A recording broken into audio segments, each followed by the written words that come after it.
देखिए, माननीय राहुल गांधी जी खड़गे जी के नेतृत्व में उत्तराखंड पूरे राज्य भर से जिला स्तर, राज्य स्तर और राष्ट्रीय स्तर के लिए मीडिया डिपार्टमेंट प्रतिभा की खोज में लगा हुआ है।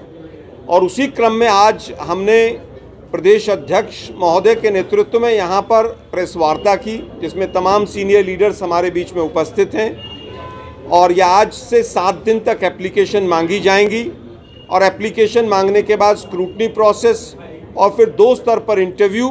और एक चीज़ जो पहले छूट गई थी कि 2 दिन का ट्रेनिंग का सेशन भी रहेगा राज्य स्तर का, ताकि आने वाले चुनाव के लिए और भविष्य के लिए जिस तरह से हमें प्रवक्ता चाहिए, उन प्रवक्ताओं को हम ट्रेंड करके भाजपा की झूठ की फैक्ट्री को बंद करने का काम आज से ही शुरू कर रहे हैं।